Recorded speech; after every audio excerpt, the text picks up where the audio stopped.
नाजरीन न्यूटन चकसवाड़ी ने main gate नाल थोड़ी जगह मीपर रोड पर नाजरी मंडी लगी है। इस मंडी ने इंचार्ज जहाँ सुल्तान शाह साहब नाजरी ऊँट से दसन लगा इस टाइम में इन्हें गलबात करने हैं।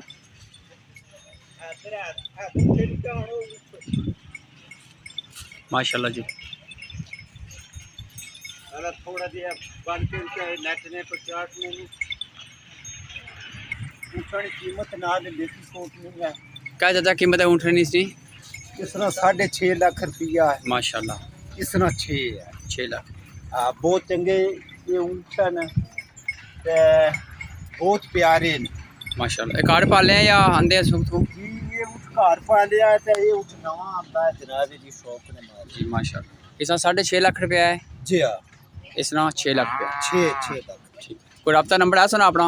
जी नंबर बहुत भी चला 0341 जी हाँ 53 जी 34 जी 765। ठीक है जनाब, बड़ी मेहरबानी। नाजी माशाल्लाह तक चक्रे ऊँट कितने खूबसूरत हैं। अल्लाह पाक अपनी रोज़ी बरकत फरमाए। ये नाजरीन 6.5 लाख ना है जीरा ये है 6 लाख ना जी 6 बड़ी मेहरबानी जनाब। बहुत अल्लाह पाक से रोज़ी बरकत है जी। नाजरीन माशाल्लाह तक चक्रे पकड़े हैं।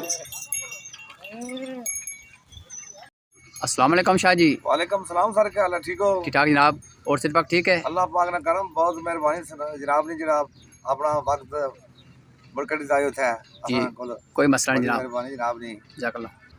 अच्छा शाह जी पूरा थोड़ा तारुफ क्या है? सर सुल्तान शाह। अच्छा जनाब सो ठेका कितना है ना? जी जी सर केड़ी जगह जनाब जगह है? न्यू सिटी ने गेट लगा है बाईपास कोल। अच्छा जज़ाकल्लाह। अच्छा शाह जी म्युनिसिपल कमेटी चकसवाड़ी को कितने सो ठेका कितना है? 10,786 ठेका सर कुछ टैक्स के पाई 11,60,000 रुपया बनता है। बड़ी मेहरबानी। अच्छा शाह जी गल सब हो मिगी जी जी सर यार म्युनिसिपल कमेटी चकसवाड़ी ने दूध सो ठेका किंदा जो भया तो जी जी जे इस दूध विच बंदे बेचने हैं क्या सिर्फ पर्ची पैसे देने या नहीं देने? सर जो कोई आई सामने तो देना तो नहीं तो चोरी छपा बेच रहे ना चोट छपा बेचने फिर पैसे को देने हो? कोई नहीं देना जी। तो शाह जी सो दरखास्त करो वे सारे बंदे इतना बेचो बाजार पाबंदी लो पक्की। सर आखी भाई रहना की आज अल्लाह हर कैसी कोई अपना लोकेशन जारी है इस दफा 144 ना दरखास्त दी है जी मतलब अमल दरामद करना इंशाल्लाह। शाह जी जेडे बंदे चकसवाड़ी विच अग्गे पिछे म्युनिसिपल कमेटी दूध विच दांद बाड़ सड़के बन्नी क्या जा जिथे खुद बन्नी क्या बेचने हैं अगर सारिया बंदे से दरखास्त करो इतना मंडी अच्छी के बेचो वो ठीक नहीं? जी सर ठीक है बिल्कुल।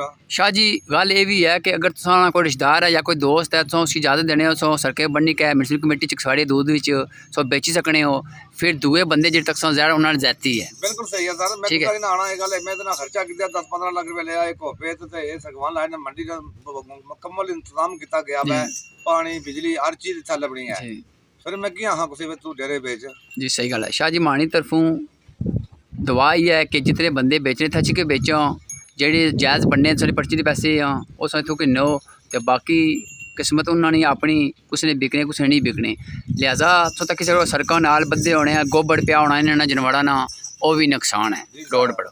तो बाकी मैं म्युनिसिपल कमेटी चकसवाड़ी चेयरमैन साहब की गुजारिश करना थोड़ा थोड़ा तावन करा वो भी इस तो इलावा जेडे बंदे लोकल अगर से गल नहीं पुजने उन्हें खिलाफ जाके थाने दरखास्त दियो तुसा कोल एक ठेका है तो किन्नी का दरखास्त दियो जो बंदा से गल नहीं पुजना उसके खिलाफ दरखास्त दी रहो जब तक इतना नहीं जब तक तो नहीं माफ ना करो। बिल्कुल ठीक है सर मैं ये काम करसा जरूर करसा इंशाल्लाह मैं बड़ा इंतजाम किया हुआ चकसवाड़ी जगह डेरे लगे ना तो जगह जगह इंशाल्लाह ये तो कोना बड़ा बंदोबस्त करा हुआ है कोई बंदा नहीं एक बशीर बेचारा आया हुआ है नदीम जी ठीक है लाला लताफ है ऊँठा ला तो माशाल्लाह इन्होंने आज ही आने बैठे आज ही बिकी गए दो माशाल्लाह तो मंडी नहीं कोई सूरत हाल बनाना ये मैं इतना खर्चा किया मंडी वास्ते किया इन्होंने लोगों वास्ते किया इस जगह चकसवाड़ी को 15 डेरे जनाब जगह डेरे लाए उत्थे जहर है कोई बाजार है बाजार कोई बंदा नहीं बोलना हो भाई ये बाजार क्यों डेरे लाए ने ना तरह तरह महंगे सस्ते अच्छा मंडी च चंगे माड़े ने पहचानो जैसी महंगे सस्ते नहीं गाहक की पहचानो जैसी ये अपने डेरिया पर लोगों की पागल मानी तो अपने ग्रां बंदे लुटने लोग लगे हुए इतना अच्छा मंडी तो नहीं पता लगा भाई मंडी क्या रेट है तो बंदे की पता लगा भाई किस तरह आसा कि भाई भावना देने नहीं आसा कि लुट रहे ना मंडी हर चीज़ ना पता लगी थी चंगे बड़े ने जानवर ने पहचानो जैसी तब जरा नेला हुआ है उसकी पता लगती भाई कीमत ने भी रहा इतनी क्या कीमत है इतनी क्या कीमत है अन्य वासन लोग लगे जनाब उस साइड पर 20-25-30-30 रुपया और महंगा देने ना मंडी 40,000 रुपया सस्ता हुआ तो महंगा देने ये व्यापारी जड़े ना इन्हें अपने अपने सर अपने अपने अपने गाहक कह दी बोतल पिलाई था जनाब अगले लुट रहे ना। सही गल है एक गलत गल है जाती है जी शाह जी सच्ची गल है तुम बने हो तकरीबन 11 साढ़े 11 लाख रुपये का खर्चा प्लस ये टेंट सर्विस लाया और इंतजाम पानी सानी वगैरह 15 लाख रुपया लगना जैड अगर तुसेंगी ना बसी तुसेंगी ठेका करने का मकसद कोई नहीं तो बाकी ठीक है साइडा पर एक मंडी लगी जाए रौनक भी बनी जानी है इतना सब ने दान अच्छा सब ने बिकी भी जा इंशाल्लाह बाजारे कोई उधर दोना कोई उधर दोना ये गलत गल है क्योंकि अगर ईद लोग शॉपिंग करसा बाजारों में दान फिर सके पिछे ये मसला बन सी जी बिल्कुल हुन क्यों ए हल्का नंबर 2 ना हल्का बाद लाके पलाक तक ए ठेका माड़ा दोस्त चौधरी खलाक पुरकाना उसना ठेका ए सड़का बदन जिस को तक जाने ना ओ आने जी किसा ठेका सड़का बदे असा हैं जी ओ भी नहीं देने हाले सड़का बनना भी गड्डियां ना 100 मामलात हो जाने एक्सीडेंट हो सकना है इन सड़का बदन जा जा ए भी मेहरबानी करते तो कोई इंशाल्लाह बेहतर होसी इंतजामिया गुजारिश करने कि जे सड़कों पर जनवाड़ बदे ज़ाहिर है कोई बच्चे को स्कूले जाने में बैड़ा लाती मारी सकना टक्कड़ी मारी सकना